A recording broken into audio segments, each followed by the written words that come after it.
15 August कॅलेंडरवरची एक तारीख. पण या एका तारखेमागे असंख्य स्वप्न आहेत, असंख्य संघर्ष आहेत, असंख्य त्याग आहेत आणि एका संपूर्ण देशाची स्वतःचं भविष्य स्वतः ठरवण्याची आकांक्षा आहे. 15 ऑगस्ट आला की तिरंगा दिसतो, देशभक्तीची गाणी ऐकू येतात, शाळा कॉलेजमध्ये ध्वजारोहण होतं आणि आपण मोठ्या अभिमानाने म्हणतो आपण स्वतंत्र आहोत. पण कधी थांबून आपण स्वतःला विचारलं आहे का की स्वातंत्र्य म्हणजे नेमकं काय? 15 ऑगस्ट 1947 भारताने ब्रिटिश राजवटीतून स्वातंत्र्य मिळवलं खरं, पण त्या एका दिवसामागे फक्त एका दिवसाचा संघर्ष नव्हता.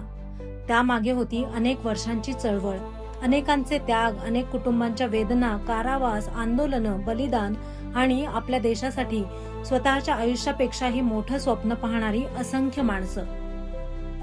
त्यांच्यासाठी स्वातंत्र्य म्हणजे फक्त परकीय सत्तेतून मुक्त होणं नव्हतं, ते होतं स्वतःच्या भविष्याचा निर्णय स्वतः घेण्याचं स्वातंत्र्य, स्वतःची ओळख स्वतः जपण्याचं स्वातंत्र्य, स्वतःचे विचार मांडण्याचं स्वातंत्र्य आणि आपल्या देशाचं भविष्य आपण स्वतः घडवण्याची संधी. म्हणूनच 15 ऑगस्ट 1947 रोजी एक संघर्ष संपला असेल, पण एक नवा प्रवास सुरू झाला.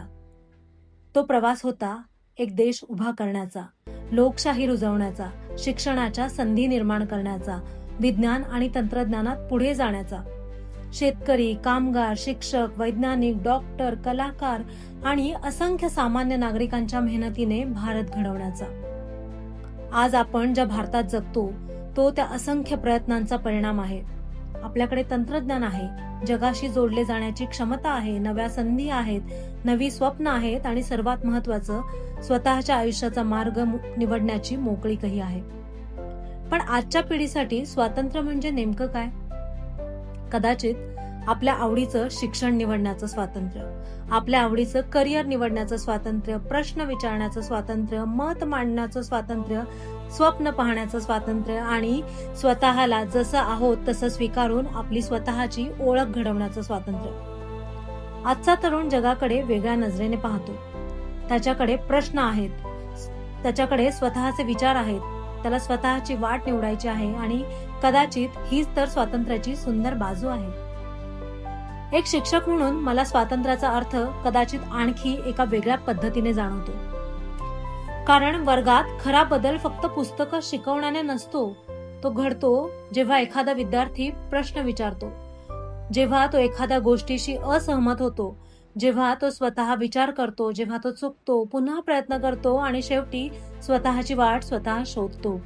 कदाचित शिक्षण म्हणजेही एक प्रकारचं स्वातंत्र्यच आहे. अज्ञानातून ज्ञानाकडे जाण्याचं, भीतीतून आत्मविश्वासाकडे जाण्याचं आणि दुसऱ्यांनी आखून दिलेल्या वाटेवर चालण्याऐवजी स्वतःची वाट स्वतः शोधण्याचं स्वातंत्र्य. पण स्वातंत्र्य म्हणजे मला जे हवंय ते करण्याचा अधिकार एवढंच आहे का? मला बोलण्याचं स्वातंत्र्य आहे, पण दुसऱ्याचं ऐकण्याची जबाबदारीही आहे. मला माझ्या मताचा अधिकार आहे, पण माझ्यापेक्षा वेगळं मत असणाऱ्या व्यक्तीचा आदर करण्याची जबाबदारीही आहेच की.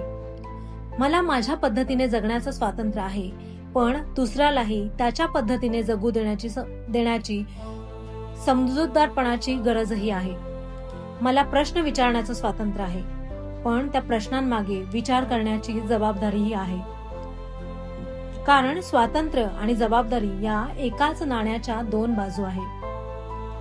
आपल्या संविधानाच्या प्रस्तावनेत न्याय, स्वातंत्र्य, समता आणि बंधुता या मूल्यांचा उल्लेख आहे. ही मूल्य फक्त पुस्तकातील शब्द नाहीत, ती आपल्या रोजच्या आयुष्याशी जोडलेली आहेत. समोरची व्यक्ती माझ्यापेक्षा वेगळी आहे, तिची भाषा वेगळी असू शकते, तिचा धर्म वेगळा असू शकतो, तिचे विचार वेगळे असू शकतात, तिची स्वप्नही वेगळी असू शकतात. पण तिच्या स्वातंत्र्याची किंमत ही माझ्या स्वातंत्र्या इतकीच मोलाची आहे. आणि कदाचित हीच आपल्या देशाची खरी ताकद आहे. अनेकता, विविधता असूनही एकत्र राहण्याची, मतभेद असूनही संवाद साधण्याची आणि वेगळेपण जपत असतानाही एक भारतीय म्हणून एकत्र उभं राहण्याची. देशभक्ती म्हणजे नेमकं काय? आपण अनेकदा विचारतो. देशासाठी आपण काय करू शकतो? कदाचित त्याचं उत्तर नेहमीच मोठं असण्याची गरज नाही. देशभक्ती म्हणजे फक्त हातात तिरंगा घेणं नाही, फक्त राष्ट्रगीताच्या वेळी उभं राहणं इतकंच नाही आणि फक्त सोशल मीडियावर देशभक्तीच्या पोस्ट करणंही नाही. देशभक्ती याहून खूप वेगळी आहे. ती दिसते जेव्हा आपण आपलं काम प्रामाणिकपणे करतो, जेव्हा सार्वजनिक जागा आपलीच आहे असं मानून त्यांची काळजी घेतो, जेव्हा नियम फक्त इतरांसाठीच नसतात हे आपण स्वीकारतो, जेव्हा आपल्या मतापेक्षा वेगळं मत असणाऱ्या व्यक्तीचा आपण आदर करतो, जेव्हा एखाद्या गरजू व्यक्तीसाठी आपण थांबतो आणि जेव्हा पुढच्या पिढीसाठी आजच्या पेक्षा थोडं चांगलं उद्याचं स्वप्न पाहतो. कदाचित देशभक्ती म्हणजे देशावर प्रेम करण्यापेक्षा देशासाठी काहीतरी चांगलं करण्याची तयारी. देशभक्ती म्हणजे फक्त देशावर प्रेम करण्यापेक्षा देशासाठी काहीतरी चांगलं करण्याची तयारी. आपण अनेकदा विचारतो, देशाने आपल्याला काय दिलं? पण कधी कधी प्रश्नाची दिशा बदलून बघायला हवी. आपण देशाला काय दिलं? किंवा आपण देशाला काय देत आहोत? आपल्या कामातून, आपल्या प्रामाणिकपणातून, आपल्या विचारातून, आपल्या वागण्यातून आपण आपल्या देशाला काय देत आहोत? कारण देश म्हणजे फक्त सरकार नाही, देश म्हणजे फक्त सीमा नाहीत, देश म्हणजे फक्त नकाशाही नाही. देश म्हणजे आपण, आपली घरं, आपल्या शाळा, आपल्या कॉलेजच्या वर्गखोल्या, आपले रस्ते, आपली कामाची ठिकाणं, आपल्या आजूबाजूची माणसं आणि आपले छोटे छोटे प्रयत्न. यातूनच देश घडत जातो. आज आपण ज्या स्वातंत्र्याचा अनुभव घेतोय ते आपल्याला आपल्या मागच्या पिढ्यांकडून मिळालंय. आणि उद्याचा भारत तो पुढच्या पिढीच्या हातात असेल. त्यांना आपण काय देणार आहोत?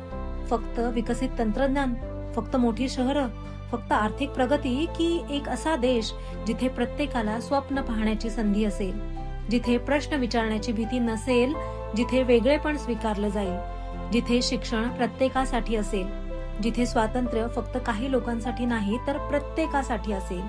कारण स्वातंत्र्य मिळणं ही कदाचित एका पिढीची कामगिरी असू शकते, पण स्वातंत्र्य जपणं ही प्रत्येक पिढीची जबाबदारी आहे. 15 ऑगस्ट दरवर्षी येतो. 15 ऑगस्ट दरवर्षी येईल. दरवर्षी तिरंगा फडकेल. दरवर्षी पुन्हा पुन्हा राष्ट्रगीत ऐकू येईल. देशभक्तीची गाणी वाजतील. आपण पुन्हा अभिमानाने म्हणू जय हिंद. आणि मग हा दिवस संपेलही. पण स्वातंत्र्य संपणार नाही. स्वातंत्र्य अबाधित राहील. कारण स्वातंत्र्य फक्त 15 ऑगस्ट पुरतं नाहीये.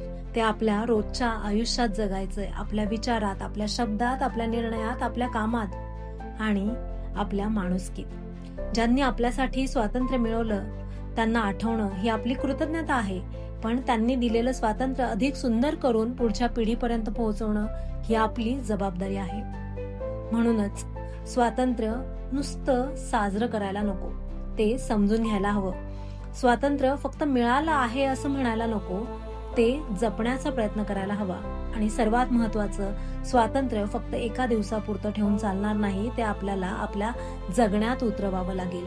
कारण स्वातंत्र्य हे फक्त मिळवण्यापुरतं नव्हतं, ते फक्त मिळवण्यापुरतं नाहीये, ते जपण्यासाठी आहे. स्वातंत्र्य फक्त साजरं करायचं नसतं, ते आपल्या प्रत्येक कृतीतून जगायचं असतं. ते आपल्या प्रत्येक कृतीतून जगायचं असतं. जय हिंद, जय भारत.